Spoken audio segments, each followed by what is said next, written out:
Dessa vez, Deus não impediu. Não houve voz do céu. Nenhum anjo desceu. O fogo não caiu sobre os inimigos, mas sobre Jerusalém. O templo sagrado virou cinzas. A cidade santa, invadida. O povo escolhido, acorrentado. E quem executou tudo isso não foi um demônio. Foi Nabucodonosor, rei da Babilônia, com a permissão de Deus. Mas por quê? Deus permitiu isso. O mesmo Deus que abriu o mar, agora assistia o templo ser queimado. Aquele que destruiu os exércitos do Egito, agora via os inimigos pisarem em Jerusalém. O povo se perguntava, como o Todo-Poderoso se calou? Por que a cidade do grande rei foi deixada à ruína? Mas o céu não respondia. O silêncio de Deus falava mais do que 1000 trovões. Se inscreva agora no canal. Essa história não é apenas sobre destruição, é um alerta disfarçado de lembrança, um aviso sobre o que Deus faz quando aparência substitui aliança e quando o ritual tenta esconder rebeldia. Porque Jerusalém não caiu de repente. Ela apodreceu por dentro. E hoje, talvez você também esteja confiando em uma estrutura. Quando Deus quer o seu coração, a destruição não começou no muro. Começou no trono, na liderança que se vendeu, nos altares que se corromperam, no povo que fingia a adoração. Enquanto o templo funcionava, a idolatria se escondia nos quartos. As festas continuavam, mas a justiça desaparecia. Eles achavam que a presença de Deus estava garantida, mas a glória já havia partido como uma nuvem que ninguém percebeu. Jeremias gritava pelas ruas, não confiem nestas palavras falsas, este é o templo do Senhor. Jeremias 7:4. O povo repetia frases santas, mas vivia como pagãos. Usaram a aliança como amuleto, o templo como escudo vazio. Deus os alertou, mas eles preferiram promessas doces a verdades amargas. E enquanto dançavam no pátio do templo, o juízo marchava pelas estradas da Babilônia. O rei Joaquim se rebelou contra a Babilônia, esperando o livramento. Mas não veio milagre. Veio Nabucodonosor. Ele cercou a cidade. Não destruiu. Apenas tocou no sagrado. Levou os utensílios do templo, objetos que simbolizavam a presença, agora em mãos pagãs. O povo achava que ainda estavam protegidos, mas a glória já havia saído do templo. O inimigo não levou só ouro, levou o sagrado. Nabucodonosor era inteligente demais para usar força bruta logo no início. Ele sabia, para destruir um povo, bastava roubar o futuro. Ordenou: tragam os jovens mais nobres, inteligentes, formados. Daniel, Hananias, Misael, Azarias foram levados como troféus vivos. Jerusalém respirava aliviada, achando que escapou da destruição. Mas o que perdeu foi o que tinha de mais precioso: seus líderes de amanhã. Enquanto os jovens partiam, as festas continuavam. O templo ainda estava de pé, mas Deus já não estava lá. Ezequiel 10:18 diz: a glória do Senhor se retirou da entrada do templo. Deus saiu e ninguém notou. O povo ainda cantava. Os sacerdotes ainda acendiam incenso, mas os céus estavam fechados. A chama no altar queimava, mas era só cenário religioso. A presença real havia partido. Veio então Zedequias, um rei que prometeu lealdade à Babilônia, mas secretamente buscava apoio do Egito. Jeremias avisou: a destruição virá do norte. Jeremias 1:14. Mas ele preferiu conselhos humanos ao clamor do céu. Zedequias não ouvia profetas, ouvia o orgulho. E quando o orgulho sobe, o juízo desce, a corda se rompeu e Nabucodonosor voltou. Mas dessa vez, não com negociação, com vingança. Nabucodonosor cercou Jerusalém, não gritou, não lançou flechas, apenas cercou e esperou. Levantou muros ao redor da cidade. uma muralha ao redor da muralha. Ninguém entra, ninguém sai, nem água, nem pão. Foi o cerco mais cruel que Jerusalém já conheceu, e por 2 anos a cidade foi morrendo aos poucos, não por espadas, mas por fome, pela espera, pelo peso do silêncio de Deus. Do lado de fora, Nabucodonosor vigiava. Do lado de dentro, o povo definhava. A comida acabou, a água secou. O cântico dos levitas foi silenciado pela fome. As mães pararam de chorar. As crianças já não pediam mais. Os velhos morriam dormindo. Lamentações 2:11 diz: meus olhos se consomem em lágrimas, a minha alma se perturba. Jerusalém estava morrendo em silêncio. A fome se tornou a arma mais poderosa. Lamentações 4:10 descreve o impensável. As mãos das mulheres piedosas cozinharam seus filhos. Sim, houve canibalismo em Jerusalém. Mães cozinharam os próprios filhos para continuar respirando. Não era só dor física, era o colapso da dignidade, da fé, da humanidade. Jerusalém, que um dia foi a alegria de toda a terra, agora cheirava a morte e desespero. Mas Nabucodonosor não tinha pressa. Ele conhecia matemática militar. A cada dia de fome, um soldado hebreu ficava mais fraco. A cada noite em claro, um guarda se desesperava.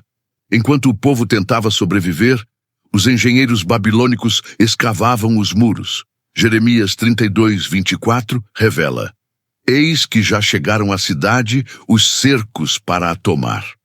A muralha que parecia impenetrável já estava cedendo por dentro. Na calada da madrugada, aconteceu. Um som seco, um estrondo abafado, e o muro rachou. Jeremias 52:7 registra: a cidade foi arrombada e todos os homens de guerra fugiram de noite. Foi só uma brecha, mas o suficiente. Quando o muro caiu, ninguém lutou. Não havia mais força, nem fé, nem esperança.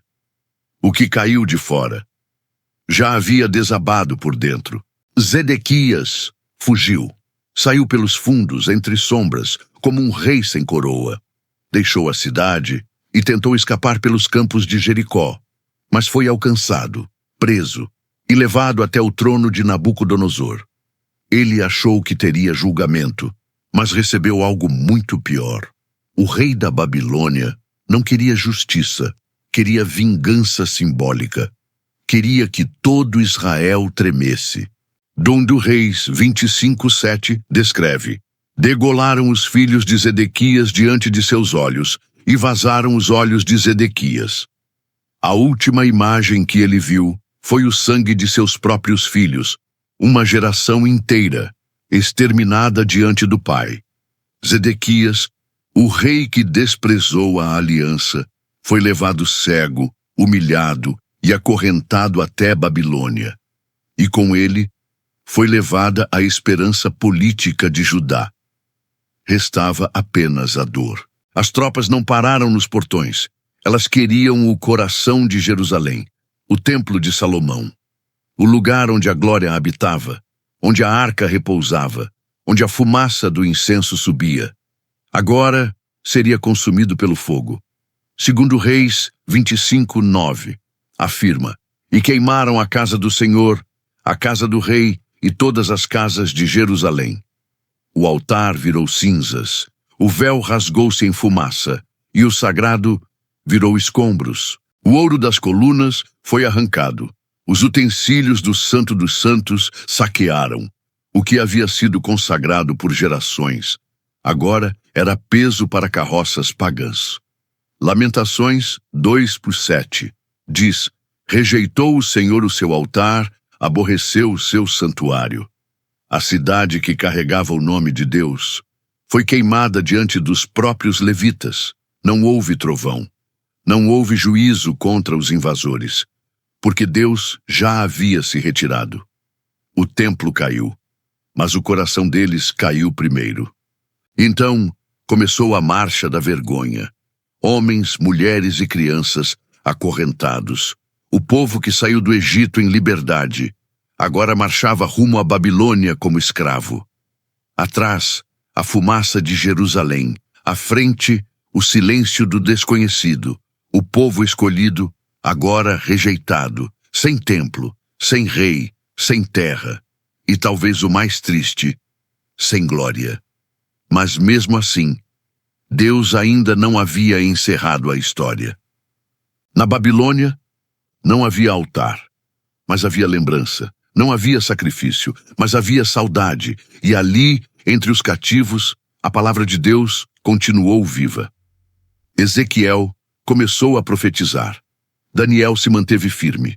As lágrimas dos justos regavam as promessas antigas, porque Deus nunca habitou em paredes, ele sempre habitou em corações quebrantados. Mesmo no exílio, ele estava lá. Muitos achavam que sem templo, Deus tinha partido. Mas a verdade é que Deus nunca foi preso a paredes. Ele nunca habitou em ouro, nem em pedras bem cortadas. Ele sempre desejou intimidade com corações vivos. O templo foi destruído, mas Deus caminhava com os quebrantados. Nos campos da Babilônia, a voz do céu ainda sussurrava, e entre os cativos, ele reacendia a fé. Babilônia parecia o fim, mas se tornou o início de algo novo. Ali não havia altar, mas havia oração. Não havia sacrifício, mas havia saudade.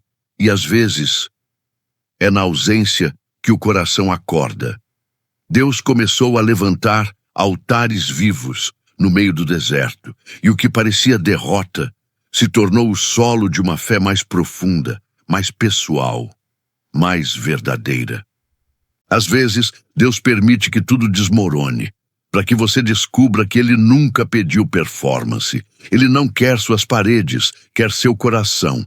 Ele não deseja seus rituais automáticos, mas sim verdade, arrependimento e fé.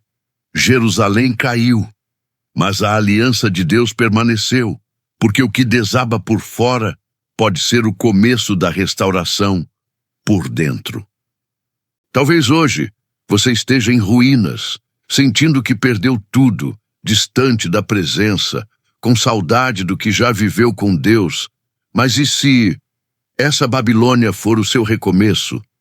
E se esse deserto for o lugar onde Deus vai te visitar?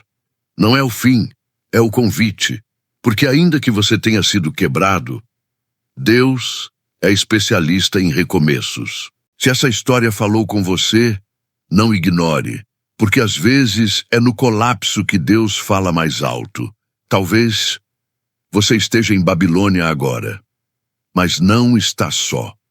Se ainda resta saudade da presença, ainda há esperança de retorno. Deixe seu like, se inscreva no canal e envie esse vídeo para alguém que precisa lembrar. Deus ainda está escrevendo. E no próximo episódio, você vai descobrir como foi o fim de Nabucodonosor. O rei que humilhou Jerusalém acabou sendo humilhado pelo próprio Deus. Aqui, toda semana, você encontra histórias bíblicas como nunca ouviu, profundas, relevantes, vivas. Até o próximo episódio.